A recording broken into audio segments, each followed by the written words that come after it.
Haryana news पर बोले हैं कांग्रेस के प्रदेश अध्यक्ष उदय भान। ये बड़ी खबर आपको बता रहे हैं, बीजेपी जेजेपी के कई विधायक हमारे संपर्क में हैं। ये कांग्रेस के प्रदेश अध्यक्ष उदय भान ने दावा किया है एक्सक्लूसिवली हरियाणा न्यूज पर। उन्होंने ये भी बताया कि कई निर्दलीय विधायक भी कांग्रेस पार्टी में आना चाहते हैं, पार्टी ज्वाइन करना चाहते हैं। समय आने पर परेशान विधायक कांग्रेस में आएंगे।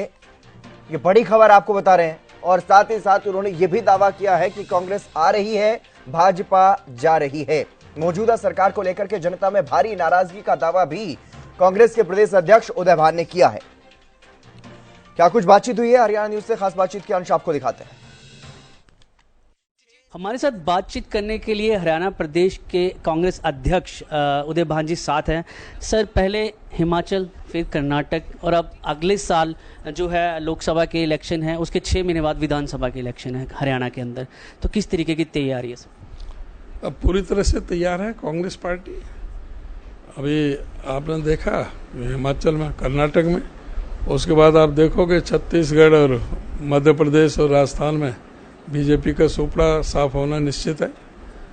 और उसके बाद में यहाँ पर लोकसभा का होना है, फिर हरियाणा का होना है। तो हरियाणा में हमारा सीधा सा इनको पूरा जो चेहरा बेनकाब करने का काम हम कर रहे हैं। हमारे हाथ से हाथ जोड़ो कार्यक्रम चल रहे हैं सभी गांवों में, सभी विधानसभाओं के अंदर। उसके जरिए पार्टी के सारे प्रोग्राम पॉलिसी चल रही हैं। हमारी गारंटी जो हम सरकार बनने पर जो हम वादा कर रहे हैं लोगों के बीच में, उसका हम उल्लेख कर रहे हैं, जिससे कि जनता को ज़्यादा से ज़्यादा मिल सके। हमारी रैलियां चल रही हैं।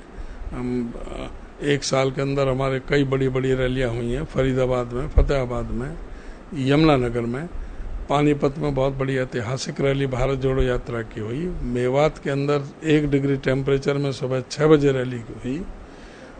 उसके अलावा अभी 14 अप्रैल पर सोनीपत में रैली हुई। अभी हम 4 जून को रोहतक कर रहे हैं, 25 जून को भिवानी में कर रहे हैं। तो हमारी रैलियां भी जब बदस्तूर हमारी जारी हैं। लोगों से हम सीधे जुड़े हुए जनसंवाद कर रहे हैं, अपने लोगों के अपने पार्टी प्रोग्राम कार्यक्रमों को पहुंचा रहे हैं। तो लोगों में बड़ा भारी जोश और उत्साह है। इस बीजेपी को जल्दी से जल्दी हटाना चाहते हैं। सर, आपकी तरफ से 5 बड़ी गारंटी दी जा रही हैं, चाहे मैं फ्री बिजली की बात करूं या ओल्ड एज पेंशन की बात करूं। क्या वो आपकी जो गारंटी दी जा रही है आपकी तरफ से? हमारा गारंटी है, सबसे पहले हमारा ये निश्चय किया है हमने कि जो कर्मचारियों की ओल्ड पेंशन स्कीम है हम उसको लागू करेंगे। दूसरी गारंटी है हमारी, हम 6,000 रुपये प्रति महीने के हिसाब से बुजुर्गों को पेंशन प्रोवाइड कराएंगे सरकार बनने के 1 महीने बाद से ही। तीसरी हमारी गारंटी है, हम 100 गज के प्लॉट गरीबों को दोबारा से हम करेंगे और उस पर 2 कमरे का फ्लैट बना करके देंगे।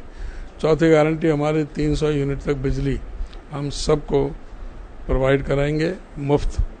और 5वीं गारंटी हमारी 500 रुपये में हम गैस सिलेंडर हम उपलब्ध कराएंगे। और 6ठी गारंटी है, किसी भी किसान की फसल MSP से कम नहीं बिकेगी। तो इस तरह से हमारे जो सभी जो मुख्य जो है उसको हम कर रहे हैं। सर, आपकी तरफ से एक और बड़ा दावा किया जा रहा है कि जेजेपी और बीजेपी का दामन छोड़ के 1 दर्जन से ज़्यादा जो विधायक हैं वो कांग्रेस में शामिल हो रहे हैं। कितनी सच्चाई? ये समय आने पर ही बताएंगे। बाकी हाँ, ठीक है कि बीजेपी सरकार के प्रति उनके विधायक दल में भी बहुत बड़ा गुस्सा है, जेजेपी में भी बहुत गुस्सा है। वो लोग आने चाहते हैं, जो इंडिपेंडेंट MLA हैं वो भी आना चाहते हैं। तो वो समय पर आएंगे, क्योंकि सबको MLA-शिप का वो समाप्त होने का वो रहता है कि सब नहीं चाहते कि जब तक जो टर्म अपने पूरा करें। लेकिन जो लोगों में है वो आपने देखा होगा 1 साल के अंदर 22 MLA हमारे साथ में जुड़े हैं और कांग्रेस का एक भी नहीं गया। तो ये इस बात का संकेत है कि कांग्रेस आ रही है, भाजपा जा रही है। और भारतीय जनता पार्टी के प्रति लोगों में बड़ा भारी गुस्सा है। जब भी लोग आ रहे हैं, नहीं तो सत्ता पक्ष की तरफ जाते हैं। विपक्ष में लड़ाई लड़ने के लिए, संघर्ष करने के लिए कौन आता है? विपक्ष में आ रहे हैं तो इस बात का संकेत है कि भाई इस वर्तमान सरकार से लोग बहुत ज़्यादा दुखी और परेशान हैं, उसको बदलना चाहते हैं। सर, आपकी तरफ से मुख्यमंत्री मनोहर लाल को तानाशाह कहा गया है और उनके जो जनसंवाद कार्यक्रम पे उस पर सवाल उठाया गया, क्या कारण से? इसमें भी क्या शक रहा है? ये जन संवाद थोड़ी है, जन अपमान है। मुख्यमंत्री के अहंकार की भाषा है। कोई भी आम आदमी मुख्यमंत्री सबका है, वो किसी पार्टी विशेष का भी नहीं है। मुख्यमंत्री सबका होता है। किसी भी राजनीतिक दल का एक कार्यकर्ता भी मुख्यमंत्री के पास अपनी व्यथा, पीड़ा, अपना तकलीफ पहुंचाने के लिए मिल सकता है, जा सकता है, अपनी डिमांड रख सकता है। यहाँ क्या बना रखा है इन्होंने रवैया? पहले तो उनकी पूरी जो मिलने आता है, जो फरियादी, उसकी पूरी स्क्रूटनी की जाती है। तू कहाँ का है, किस गांव का है, किस पार्टी से संबंध रखता है, किस बिरादरी का है, तेरा क्या मांग है, तूने जो है ना भाई मुख्यमंत्री से और तू किस तरह से बात पूछेगा। जो उनके मुख्यमंत्री के वाहवाही करे, जो उनके लिए ताली बजाए, जो उनके जो गुणगान करे, उसको तो एकदम कह देते हैं कि ठीक है तुम जाओ। और जो थोड़ा सा कहेगा मैं मुख्यमंत्री से सवाल पूछ रहा हूँ, मैं हम ये परेशानी है, अपना दुख है, ये है, वो कोई बताने लगे तो उसको बदतमीजी की जाती है, उसके साथ उसको हड़काया जाता है, भगाया जाता है, पुलिस के जरिए उसको धमकाया जाता है। कोई आदमी पहुंच भी गया मुख्यमंत्री के दरबार में तो मुख्यमंत्री कहता रहे आम आदमी पार्टी का या किसी विपक्ष का आ गया है, इसको जूते मार के बाहर भगाओ, इसकी पिटाई करो और बाहर भगाओ। ये मुख्यमंत्री का रवैया है। मुख्यमंत्री को कहना चाहिए इस तरह से, वहाँ से जो है इस तरह से अपमानित करके वहाँ पे लोगों को भगाया जाता है, तो वो कैसा जन संवाद है? ये जन संवाद है या जन अपमान है कि मुख्यमंत्री के सामने महिलाओं को अपने दुपट्टे तक डालने पड़ जाते हैं।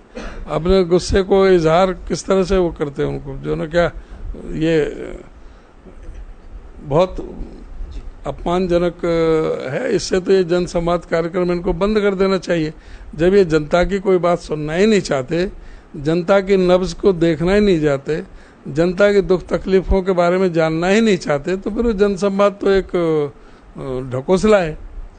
सर, जहां बीजेपी और जेजेपी के गठबंधन पर सवाल उठाए जाते हैं, वहीं कहीं ना कहीं कांग्रेस में भी गुटबाजी देखने को मिल जाती है कि जब अभी कुछ दिन पहले किरण चौधरी जी की तरफ से ये कहा गया है कि खुद अध्यक्ष मेरी बात नहीं सुनते हैं और मेरे से बात नहीं करते हैं।